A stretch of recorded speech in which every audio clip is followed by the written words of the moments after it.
All right, hello everyone. It's Mr. Punkquist from Heavy Mode Boundary here with some more marathon. Like I mentioned in the first marathon video, the impression video, I was gonna do another one of these impression videos at the very end of the alpha, and that's what this is. Also, for the record, if you hear a lot more like random cuts and shit, that's because this is still like a sort of rambly video because frankly these are more fun to make and way easier than just writing a whole ass script. So I thought might as well double dip on this sort of style commentary. The positive though is that this should be a lot shorter than the first one. I shouldn't be as rambly. I'm a lot more focused. My script is a lot more, or my notes are a lot more written out, so I can actually like hopefully stay on topic. And it should be easier just in general because it's not like as varied as the first one. I don't have to get across everything. I'm kind of just gonna focus on a few major points that I kind of have problems with and a few points that I kind of like about this game. So yeah, it should be shorter at least. That's the positive. Either way, at the time of recording this, the alpha is still live. So I don't know my final hours for the entire thing, but at this point I put at least 20, and I guess Editor Punk was filming in here with how much more that makes it by the time the alpha actually ends and the time this video is about to come out.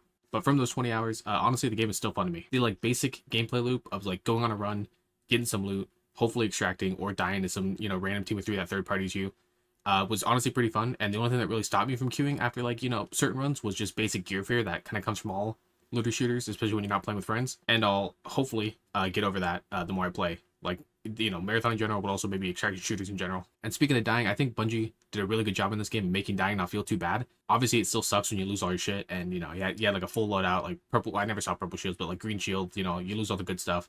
But it also doesn't feel too bad. I feel like it's really easy to bounce back.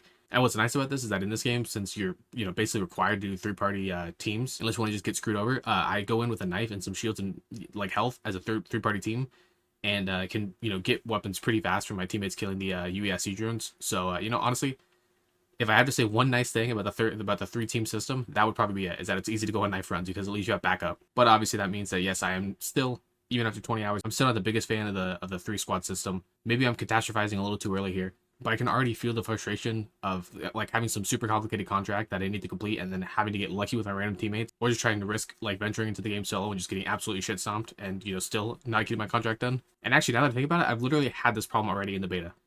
I needed to get a certain upgrade material. I can't remember what it is. It's like those little black goo square things that you find in Dire Marsh. And it took me more than 10 fucking runs before I just got lucky enough to get a team that would actually like, go with me to the place I needed to go and also not get melted by third party teams. And like during those runs, I'd say probably half of them involved me getting the item and then pinging the extract, only for my teammates to just go the fucking opposite direction because they had, quests in other areas of the map. Which like is fine, obviously, do your shit. We're all here for loot and glory and shit. But I think it just kind of reiterates the fact that like random people are always going to have different objectives. They're always going to choose their progress over your progress. So it's always going to screw you over. That being said, another good fix for this would be a butthole system, aka like a safety pack, because having like a little pocket where I could put that material and then just actually help my teammates work on their shit and not have to worry about losing that material if we don't extract would have been so fucking helpful. I looked at all the upgrade trees this time, and I didn't see a butthole anywhere, so I'm assuming it's not in the game unless they're gonna change the upgrade system in the full launch or whatever. But please, please, please, please, a safety pouch, please. And since I was kind of talking about it already, speaking of PvP, I honestly still don't know what to think about it. I'm gonna suggest something, and I don't think this is the right way to go for the record, but I'm just saying it now because I feel like it makes sense in my head. Although I can already feel myself hating this when it comes out like to the full launch. So like, I'm totally prepared to call myself a hypocrite in like 6 months if they actually go through with this. But I honestly think the best answer would be to just lower the time to kill and maybe put a timer on if you can revive people from death. Like after someone full dies, they have to wait like I don't know 15 seconds before you can actually start reviving them to pick them up. So if you are a solo player, you actually manage to take out a person and full kill them, you have a little more time than just having like one of the team members rush you and the other person revive, where you're just fucking sitting there screwed. The revive system isn't the thing I was talking about that I like will feel hypocritical about. Mainly, I'm talking about the time to kill. I fucking hate low time to kill games. I despise them so much, which is weird coming from someone who loves SWAT. I know, but still, like they're just not for me. I just don't have the reaction speed for fast time to kill games. That being said, though, I feel like at least in this situation, if I'm a at least in this situation, I'd have more chance to solo a 3-man squad with lower time to kill. So it seems like the only option at this moment. Obviously, a better fix would be solo duo queue or just like switching the time to kill to be what, like I don't know, closer to like honestly like closer to the cycle. Tarkov had really fast time to kill. Cycle had like I feel like in the middle, at least in my all the times I can remember like fighting people in the in the cycle. So like maybe the cycle time to kill, it just feels I don't know, the time to kill feels simultaneously like extremely long and extremely short, and I don't know if that's just like me because I never got a purple shield. I don't think I ever got anything higher than a green shield during this entire alpha, and it pretty much only stuck to like overrun AR, bully SMG, and like the long shot. Those are like the three main weapons I used the entire alpha as well. So I didn't use a lot of weapon variety. Oh, and the Wastelander. Holy shit, that thing is so much fun to use, actually. I should have mentioned that earlier. You could honestly give me this game where it's just like, it's like a full arena PvP experience, but you just get the Wastelander, and I'd buy it for fucking $80, like on the spot. That thing is so much fun to use. But yeah, other than that, obviously, it honestly feels really bad, the PvP. And I don't know, like I said, I think I just need more time with it, maybe. Or they need to fuck with the time to kill, because right now it feels very unforgiving for me, at least. Oh, also the white shields are fucking useless. I don't even know why you have them. Like, might as well just give me no shields if I don't have a green shield, because holy shit, that thing, every single gun goes through a white shield like fucking, like a bullet through a paper towel. It's tragic. I get their, like, the default basic shield, but holy fuck, give me something, man. Back to the positives, though. I'm gonna quit rambling on PvP, because like I said, I still don't think I have a full grasp on it. I think I'm honestly gonna need, like, another beta and, like, maybe the full launch of the game to even fucking try and understand PvP in this game. I just don't get it. I don't know if I can really complain about that one. I don't really feel like I have a good grasp on it. So I'm gonna go back to the positives. I still really like the way this game looks, like art design wise. I really like the style they're going for. I know people aren't the biggest fans of it, but I think it looks fucking sick. Like a unique fucking like cyber futuristic fucking like look. I'm very down. I've also seen online that there are some, you know, references to classic Marathon stuff inside like contracts and like items and shit. They mentioned the bobs in one of the materials, I believe. So, you know, I'm happy to see that. I mentioned in the first video that I was interested to see how they're going to integrate new Marathon into the, you know, old Marathon world system or whatever, and it looks like so far it seems pretty nice.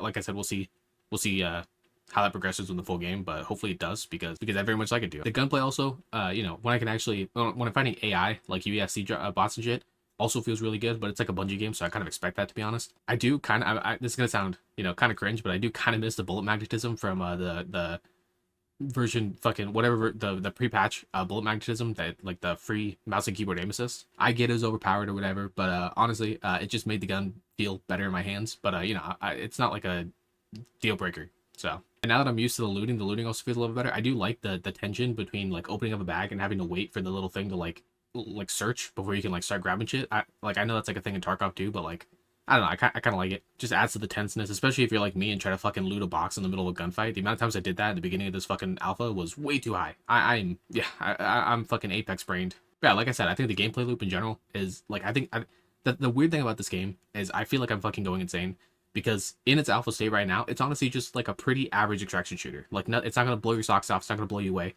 But for some reason, that has like completely galvanized the internet against this like game.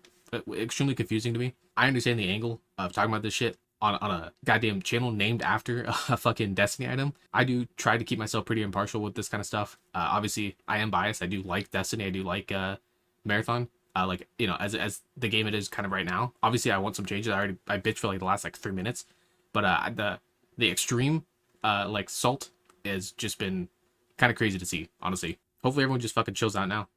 Because I did enjoy my time. No other extraction shooter on the market anymore. Rest in peace, Cycle. Has really sort of grabbed me like this one did. So I'm so excited for it. But it's sort of muted excitement, because I feel like this game still does have a lot to go. Like a lot of shit to do. Very excited to see how the full game launches though, because you know, obviously I don't think this is even a secret anymore, but the Marathon ship is one of the final maps, apparently, allegedly. And if we can get some fucking actual like alien combat, like alien AI combat, if I can fucking, I want to punch a fucking four in the face. So yeah, hopefully that is good. I don't want to say, I feel like I say this a lot, but I'm like, you know, cautiously optimistic. Just excited to see how it progresses post this alpha. But you know, real talk, solo duo queue, please, and a butthole. Those are my only two like massive complaints that, like, if they fix right now, I would be like all in again. Excited for the game, but I definitely don't think it'll be taking over like COD or Apex or Destiny's like, you know, top 3 throne in my mind for main games I play. So either way, all we gotta do now is wait. So I'm gonna start waiting. That was a Marathon video, and this is Mr. Punkquiz from Heavy Mo Unbound signing out 6XM. Alright, post-com Punkquiz coming in real quick. At the end of the alpha, I put in 40-ish hours. But honestly, I wish I would have done more. I would have loved to hit 50 hours just for the whole like round number of it all, but I think 40 hours is still relatively good to you know, kind of understand the game. Especially because I went pretty hard in the on the last 2 days, the bonus days they gave us. And speaking of those bonus days, during those 2 days, I decided to, / was forced to, play PvP pretty much as much as possible that entire time. I only said forced because I had a contract in Dire Marsh, and that place is the PvP hell zone, but, you know, it kind of worked out because I got to get more time in the PvP section of this game, which I said I was lacking. And I'm not gonna lie, it kind of helped a lot. I kind of get PvP in this game now. It's definitely more fun than I gave it credit for, but in my opinion, it still falls apart in 3-man squads. I think one of the biggest factors is when fighting people, it needs to be way more clear and obvious that you actually down a player. Right now, you just have to look at the kill feed and hope and pray that you actually down someone. It doesn't really feel satisfying to put, knock someone down. Like it doesn't say like games like Apex where you see like a big, like the, letters pop up and shit. So yeah, if you can get like a situation where it can actually tell when you down someone, it'd be so much better, because I can't tell you the amount of times that I've lost a team fight because I didn't realize I downed someone and was still like shooting in that general direction while the other team was like, or the other teammates were like circling around me. It was super fucking annoying. The time to kill, which I complained about a pretty big amount in the first half of this commentary and the original video, it honestly isn't that bad once I started using other weapons besides just the Overrun AR. Which, speaking of that, actually, side note, Bungie, please mess with the weapon spawns in this game, closer to launch and maybe in the beta. Because during this entire 2-week span, I only saw the Wastelander 3 times, and this honestly really cool AR that I think was a reference to the classic like M75 AR from Marathon like Classic once during this entire 2-week span, which is fucking ridiculous.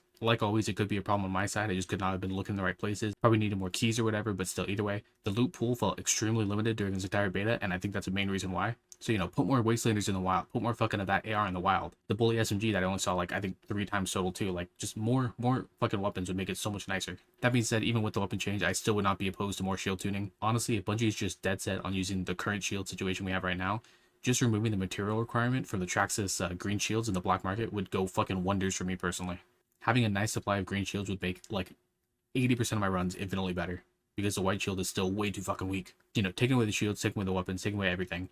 Just in general, I think this PvP would go so much harder if it was 1v1s and not like 1 to 3 v3s, Like the more tight experience of like fighting one single person and like the wide open, like maps of Tau City would just be so much cooler if it was just, dealing with one person, maybe an extra person too, decides a third party, just like, more concentrated gunfights would just, be so much more fun in my opinion. Especially because at least during this alpha, there were some fucking demons. They would use their randoms as bait and then just fucking come out of nowhere as like a void, like out of invisibility, fucking drop on me like Batman, just take me out. That shit was crazy. But honestly, after adding another 20 hours over these last 2 days, I still like the bones of Marathon, and I honestly still can't wait to play it at launch. The big thing about it is it just feels like there are these tiny little problems just constantly like digging in the back of my brain while I play that frustrate me, which is basically like every other Bungie game I've ever played. So, I don't know if I can really complain about that. But, good thing for me, at least those problems are tiny and inconsequential, so I can kind of ignore them during like 65% of my playtime when I'm playing. But honestly, I can't wait to see how/if they even try to solve these problems that I, brought up during these 2 videos, during the beta and during the full launch. Either way, just wanted to butt in and say this extra information that I got because, I originally recorded this on the, Thursday or Friday before the beta was supposed to end. So I, with all this extra time, I thought I might as well add like a little addendum, especially because for once during a beta, I actually put that extra time to use. So I thought I should, mention it at least. But either way, that was still a Marathon video, and this is still Mr. Punkwas from Everyone Bound, signing out. I will see you next time.